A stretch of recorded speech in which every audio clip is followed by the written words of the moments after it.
আসসালামু আলাইকুম, কেমন আছেন সবাই? আলহামদুলিল্লাহ, আল্লাহর অশেষ দয়ায় ভালো আছি। তো আজকে আমরা দেখাবো আপনাদেরকে যে কিভাবে আমরা ভ্যাকসিন করছি। আর ভ্যাকসিনটা হচ্ছে রানীক্ষেতের। তো রানীক্ষেতের আগে সমস্যাগুলো আমরা বলে থাকি, যে সমস্যা হলো আপনার রোগে আক্রান্ত হওয়ার সমস্যা। বিভিন্ন সমস্যা আছে, যেমন পেট পাইপা থাকে, বিভিন্ন ধরনের সমস্যা হয়, এবং মুখ হা করে থাকে, মাথা ঘুরায়, উল্টা দিকে বদহজম হয়ে থাকে। পরে বিভিন্ন ধরনের সমস্যা হয়, কবুতরের উল্টা দিকে মুখ করে রাখে, মুখ গলা ঠোঁটটা হা করে থাকে, বড় হা করে থাকে, অস্বাভাবিক ব্যবহার। তো এইসব কারণে রানীক্ষেতের সংক্রামকগুলো বোঝা যায়। আর আপনার সংক্রামক হলেই সাথে সাথে আমরা যে প্রতি বছর 2বার করে ভ্যাকসিন করি। আর ভ্যাকসিনটা করার কারণটাই হইতেছে যে কবুতর যাতে সুস্থ থাকে। আর শখের জিনিস, কারণ রানীক্ষেত এমন একটা ভয়ানক সংক্রামক, যে সংক্রামকটা আপনার সাথে সাথে মনে করেন একজনের লাখার সাথে সাথে একবার সাথে সাথে সবার সাথে ছড়ায় যায়। আর ছড়ায় গেলে আপনার পুরো লফটা নষ্ট হয়ে যাবে। আর যদি নষ্ট হয়ে যায় তাহলে সবার ক্ষতি, মানে আমাদেরও ক্ষতি, শখের কবুতরগুলোর তাও ক্ষতি।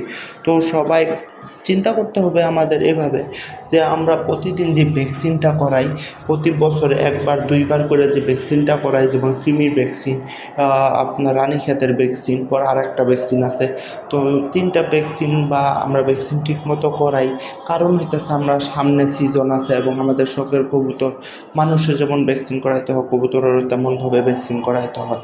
তো আপনাদের সবসময় একটা কথা বলতেছি, যে সবসময় কবুতর আপনার শখের জিনিস, পশু পাখি আপনার শখের জিনিস, এগুলা সবসময় ঠিক মতো সব কিছু রেডি করে রাখতে হবে।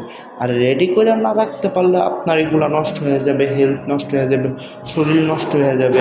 আর সবসময় ভ্যাকসিন করার আগে কবুতর যে সর্বাধিক যে এই আপনার কাজগুলো আছে, যেমন কবুতর ফিটনেস ঠিক রাখা, তাদের দেখা যায় ফিটনেস ঠিক আছে কি না সেটা দেখা, সেগুলো সব কিছু রেডি করে আপনার সব রেডি করে রাখতে হবে। আর রেডি না করলে আপনার জন্য এটা ভয়ানক দুর্গতি।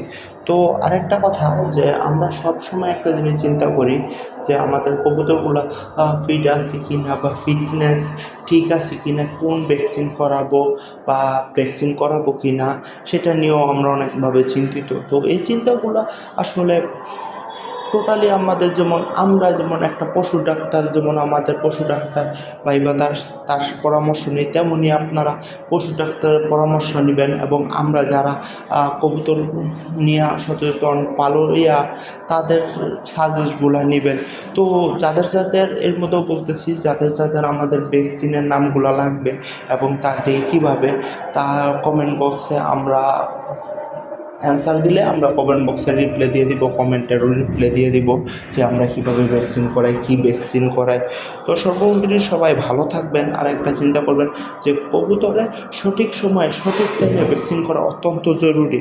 আর ভ্যাকসিন না করলে এটা আপনার সমস্যা, বা আপনার লফটের জন্য সমস্যা, আপনার যে প্রজেক্টের মধ্যে সমস্যা। তো সবাই ভালো থাকবেন।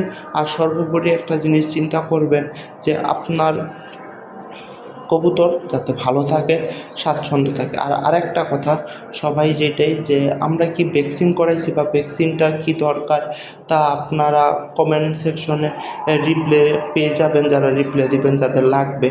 তো এটা মনে রেখেন। আর সবাই ভালো থাকবেন।